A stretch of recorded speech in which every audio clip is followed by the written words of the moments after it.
Hi, this is Liz. I'm a mindset coach. How are you?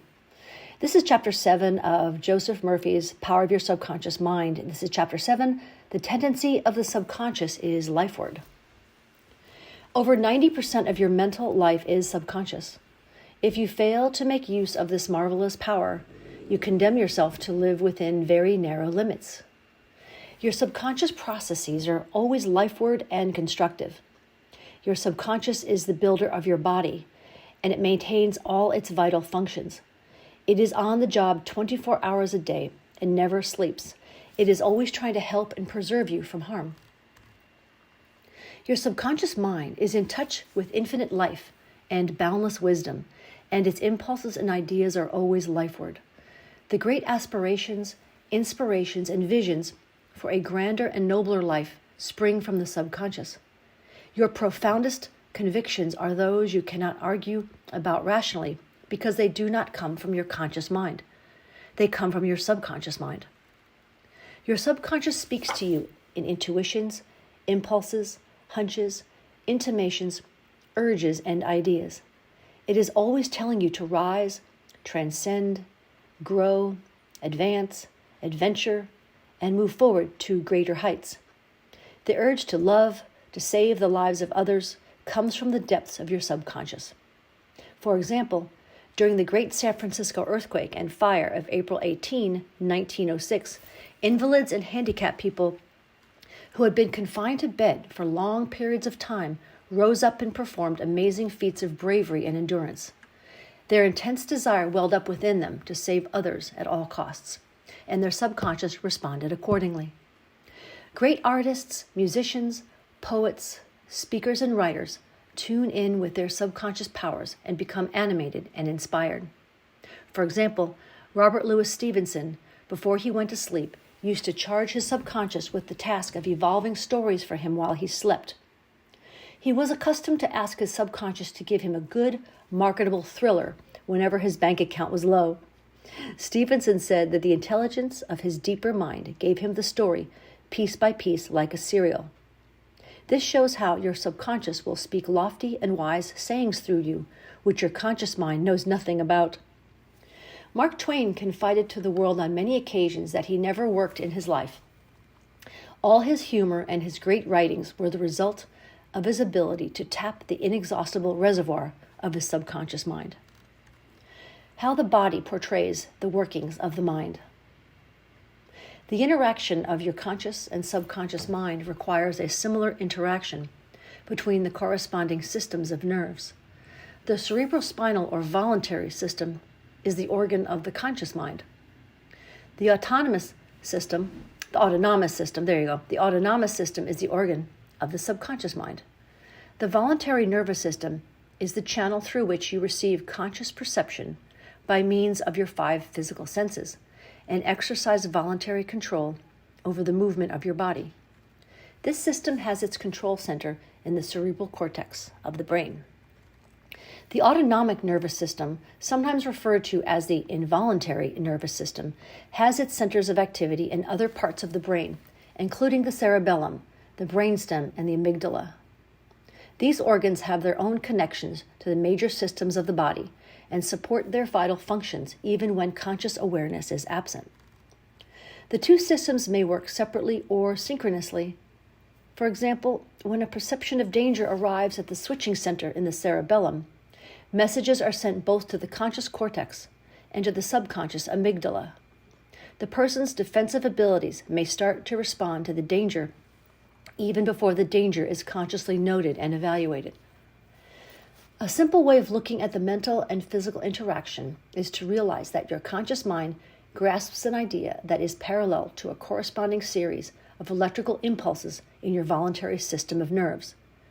This in turn causes a similar current to be generated in your involuntary system of nerves, thus handing the idea over to your subconscious mind, which is the creative medium. This is how your thoughts become things.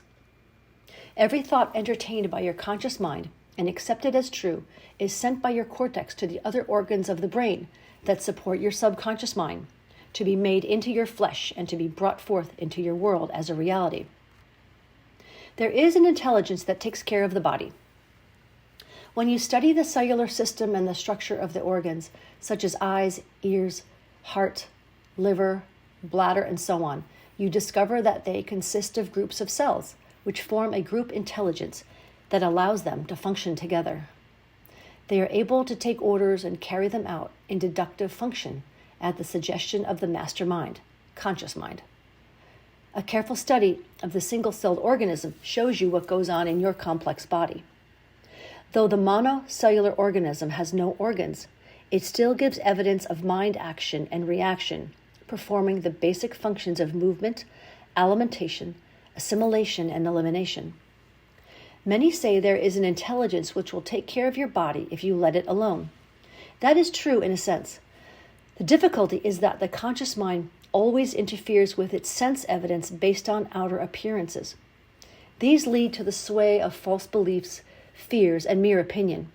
When fear, false beliefs, and negative patterns are made to register in your subconscious mind through psychological, emotional conditioning, there is no other course open to the subconscious mind except to act on the blueprint specifications offered it. The subconscious mind works continually for the common good. The subconscious self within you works continuously for the general good, reflecting an innate principle of harmony behind all things. Your subconscious mind has its own will and is very real in itself. It functions night and day, whether you will it or not.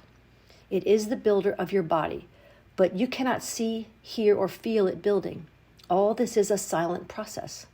Your subconscious has a life of its own that is always moving toward harmony, health, and peace.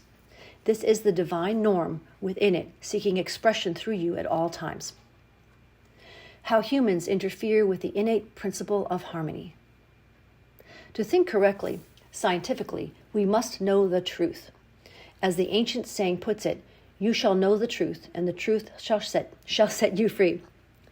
To know the truth is to be in harmony with the infinite intelligence and power of your subconscious mind, which is always moving lifeward.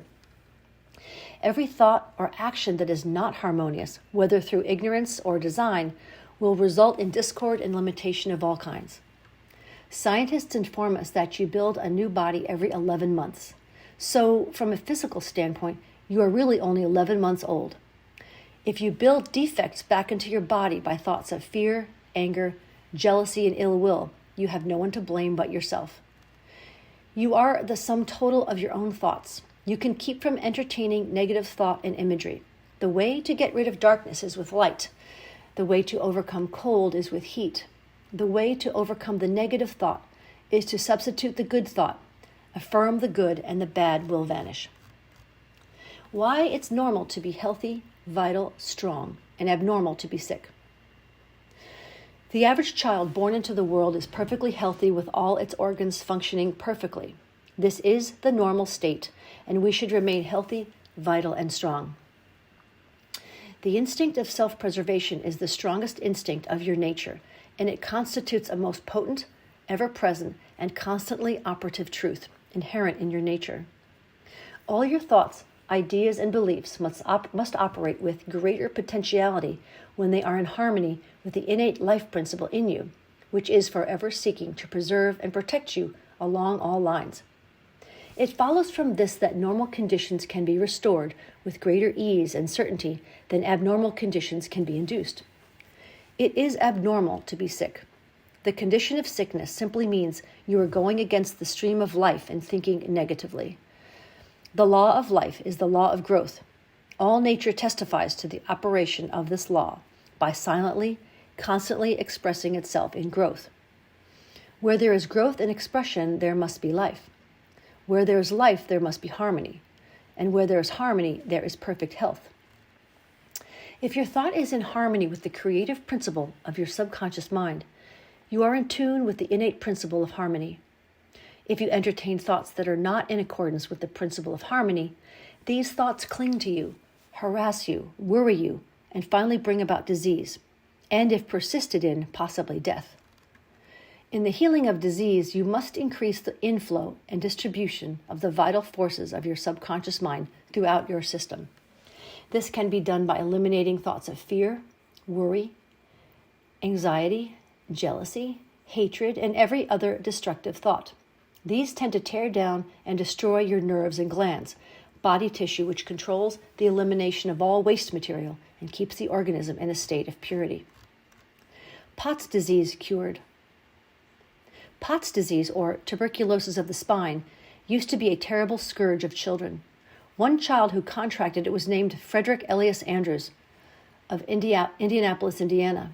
The disease made him a twisted cripple who could not walk and had to go on his hands and knees. His physician pronounced him incurable. Andrews refused to accept that verdict. He began to pray. He created his own affirmation, repeating it many times a day and mentally absorbing the qualities he needed.